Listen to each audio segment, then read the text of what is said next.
Hey, it's the Mike Rogers Show. Mike Rogers here with you. And today we have a very, very, very, very special guest from Canada. He's award-winning jazz singer, songwriter, Ori Dagan.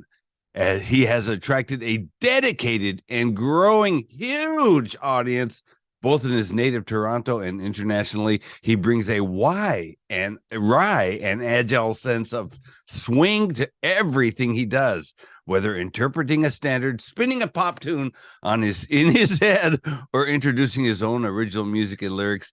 Dagan's rich bass baritone is unmistakable. Won't you welcome, ladies and gentlemen, welcome with me, Mr. Ori Dagan. Hey, Ori. Thank you so much for having me on your show, Mike. No. Thank you for getting up and being here with me. My pleasure. The other day, I interviewed the daughter of Louis Armstrong. Amazing. Yeah, and she was so nice. But after I interviewed her, I kind of felt sorry for her because it's like, well, her whole story is just amazing. And check that out.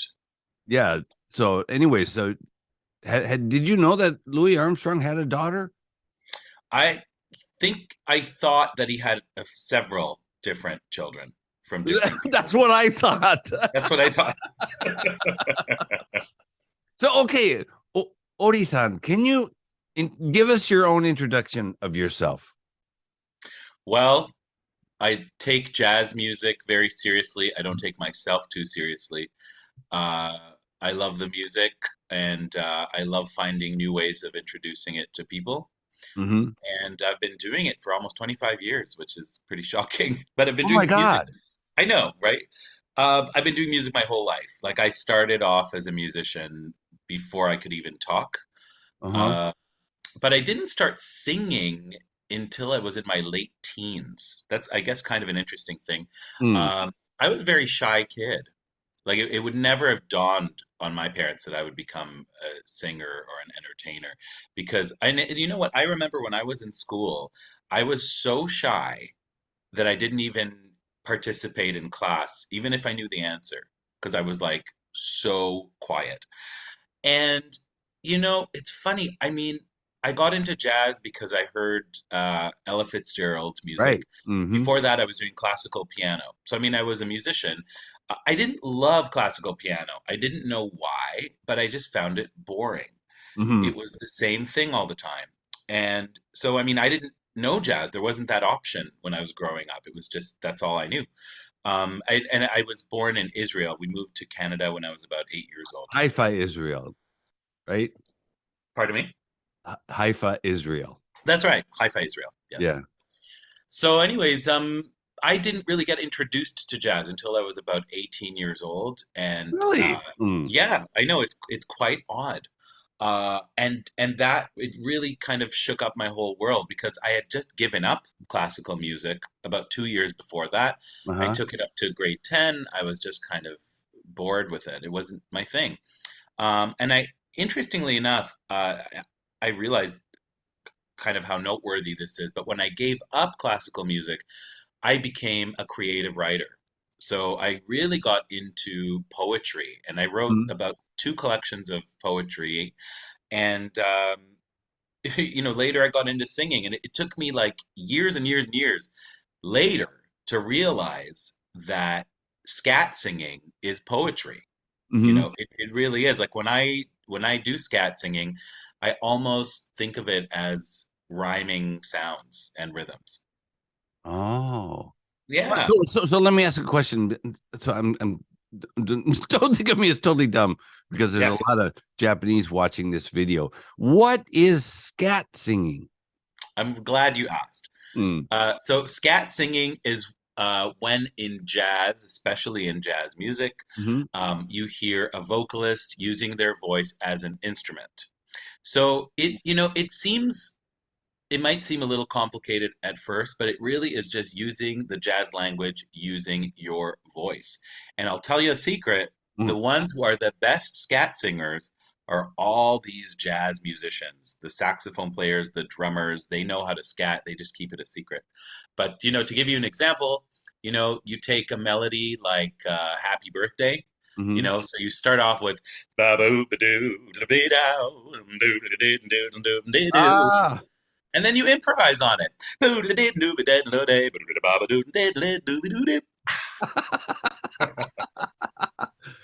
wow. You know what? I Mm, forget that it's wow because I do it every day. I've been doing this every day since like last millennium, right at the end. wow. So you just told me that you've been doing this for 25 years. Ori-san, you look like you're 28. Well, that is one of the greatest things about this music. It keeps you young. Mm. So, um, last night we had the JIFF Japan Indies Music Awards Yes. and a video, and I didn't even realize this until like probably yesterday or day before that a video you're in was nominated for an award. Yes, indeed. Well, I've been I got into music videos before I became, an artist myself. I love music videos. And the person who got me into them was actually Bjork. If anyone out there has not seen her incredible body of work when it comes to music videos, she's one of my greatest inspirations in life. Mhm. So, actually, the last record I made before this one, Click Right Here, which we're going to talk about, I'm sure, was a collection of music videos inspired by Beyonce. It was the first ever visual album in the history of jazz. So for that one, we put out like 12 music videos on one day. It was a bit insane. For this project, Click Right Here, we selected a few of the tunes that we thought were really, really cool and that we could get out to some new audiences. Because I think music videos are very crucial in today's world in terms of delivering your message Right. and getting it out there to more people. Let's talk about Click Right Here. Click Right Here. You just said you made 12 videos and 12. That was for the Nat King Cole tribute, Nathaniel tribute to Nat King Cole. That was 12 music videos. This one, I think we put out about 3. We have a different approach. This Mhm. one we wanted to make kind of, bigger budget videos and pay a little bit more attention to them. And Mhm. we had some wonderful support here in Canada from the Foundation for Assisting Canadian Talent on Recordings, Factor. So we made a lyric video for My Finger Slipped, and then we made music videos for the songs Clicked on Romance and Viruses. So, of all the videos you have, your favorite video is which one? That I've ever made? Yeah. Uh, the one, you know what? One of them holds a special place in my heart, and that's called Bibimbap. Bibimbap. That's right. That sounds I like a guess Korean dish. that's what it is. That's it. You got to look it up. Ori Dagan Bibimbap. And the reason it's so dear to my heart is because through making that video, Mm. I was actually invited to perform in Seoul, South Korea. And Really? yes, and when I played there, they screened it right behind me, Mhm. and it was the best compliment because I met all these people who live in Korea who Mhm. said they loved my song. Wow. And My that was my really wife important. loves bibimbap. She eats Yeah, it all the time. well, the funny thing is, when I was a student at York University here in Toronto, Canada, I went to the food court once on a really late night, and I was studying a song. Who knows what I was doing? But I remember seeing that word for the first time, and I was like, "Bibimbap, what is that?" And they just pointed at a dish, and I said, "That's a song. This is a song." And they just looked at me like I was a crazy person. And then years later, I was doing this Nat King Cole album, and I wanted to write something inspired by a tune he made popular called the Frim Fram Sauce, a novelty song. So I was like, "This is my chance." And so I put together this novelty tune about bibimbap, which to me it's kind of like jazz because it's always different and it's all about mixing things up. Mhm. That's what bibimbap means. Mixed rice, Is and that you what it mix. means? I didn't even know. Yeah, that's what I learned. Mixed Oh. rice. So anyway, that's the thing with my challenge as an artist has always been to make jazz kind of fresh again. That's what I always look at. is how do I bring this music into the present? Because I really do love the classics and the Mm. standards, and I sing them very often. Like I've got a gig tonight, I'll be singing Oh, standards. I love it. But I also, I over time I've become a songwriter, mhm. and it's something that I really, really enjoy. And it's very different. It's all to be honest, I think singing your own songs is almost like a completely different art form than singing your own songs. Singing other people's songs. Mm. It's quite a different thing. So on this project, Click Right Here, it was kind of something that I really worked on during the COVID era. Mhm. And, I'd always said to myself, this is going to be too hard. I don't have time to write a whole album of songs that are my own. All of a sudden I had time. So Mhm. that's Oh, kind of yeah. how I Mm. got into it. Yeah. Well, so Viruses, the video Viruses, Yes. that won you a grand prize award at the Great American Songwriting Contest? Yes, indeed. It is, I'm so proud of this song and the video and everything. And I got to tell you, it really is inspired by this constant Mhm. daily thing that happens to us where pretty much we are being scammed every day. I mean, I don't think it's just me who gets these emails every day of people saying, congratulations on your subscription, or you have a refund, click right here to do. It's literally a daily thing. And it works on people. Like people get tricked. People send money to people. And it's happened to me as well. I mean, that's really how I got this song going is I got this message in my Instagram account that said, hello, this is Instagram, and it's come to our attention that you have posted content that doesn't belong to you, and we are going to delete your entire account. If you want to prevent this, click right here. And I literally thought that was going to happen. I was just like, oh my God, I've worked so hard on my Instagram account. I've got like 20,000 followers. They can't delete me now. What's going to happen? And then I just kind of froze for a second, and I called my manager and I said, does this make sense? And he's like, oh my God. And then he Googled it and he's like, no, this is a thing that they do. This is a scam. So, it really is one of the, in my opinion, like that's just in the past Mhm. 20 years, right? I mean, this album really is all about our new world in this digital age and how it's affected us as human beings. And, some of it is dark. Certainly Viruses is one of the darker songs. Mhm. And there are songs that are a lot lighter, like Clicked on Romance, which is about online dating, or My Finger Slipped, which is really about pocket dialing and all, sending an email by accident. So, yeah, this record's really all about, our life now in this very moment. And I was really, my challenge here was to be a singer-songwriter and to talk about these things while doing it with an old school jazz sound, like a jazz band that could have come up right out of the 1940s. So to me, there's like this, very purposeful sense of irony between those two things.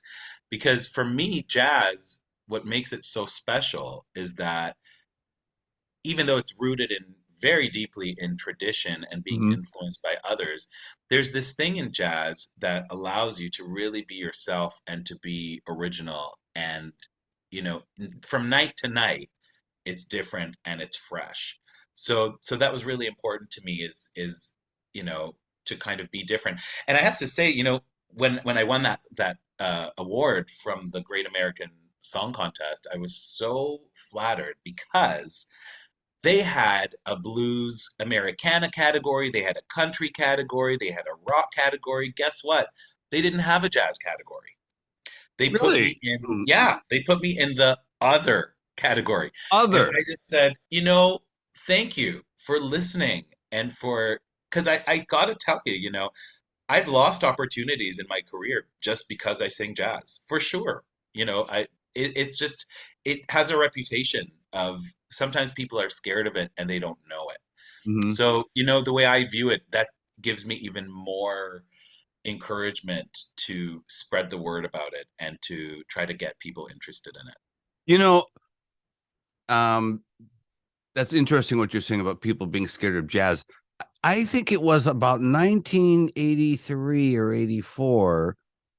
A lot of the punk bands started playing zoot suit type of jazz. I don't know what you call that.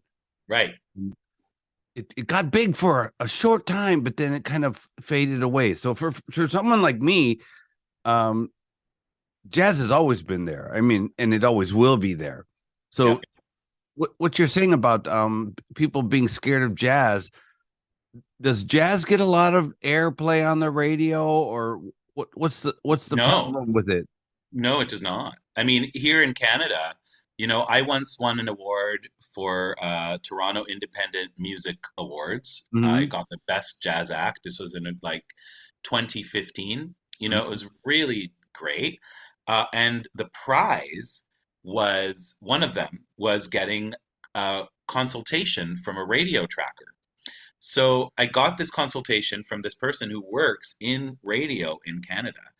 He said, "Thanks for sending me the music. Congratulations on your award. Unfortunately, I can't help you. Your music will not get played in Canada. The only places that'll play your music, there's a really great radio station here in Toronto called Jazz FM. They play jazz 24/7. Canadian broadcasting company CBC, they will play some jazz, although a lot less than they used to, but they will sometimes play jazz. And university campus radio, sometimes, like they will have a jazz show. Each of these stations across the country will have a jazz show or once in a while, but it's super underground. It's so underground, and it's also, I guess there's two ways of looking at it too, because within that jazz world, there's two ways that people do it, and this is especially true of singers. Singers will either be the nostalgia of yesterday, or they'll be doing what I do, which is trying to bring it forward and make it original. And it's almost funny because within the jazz bubble, a lot of the listenership is pretty conservative and wants the old school. They want that crooner Frank Sinatra clone thing. So it's tough. But you know what, though? I trek. I keep on going. I'm so inspired by this music. I'm so inspired by the musicians I work with. And honestly, I'm the most inspired by audiences, listeners, people that love the music, that support the music, that tell their friends about it, that share it on Facebook, all of this stuff, so yeah. That's really cool. Ori-san, you don't need a radio, I don't know what it called, counselor or advisor or something. Like, you got me, so you can just ask me. Ori Dagan, what a nice guy. Does he seem like a nice guy? Wow. Anyway, he's going to be on tomorrow. So please come back and check out the video, Mike Rogers Show on YouTube. If you like this video, go down here, click like and subscribe, and we'll see you back here tomorrow with Mr. Ori Dagan.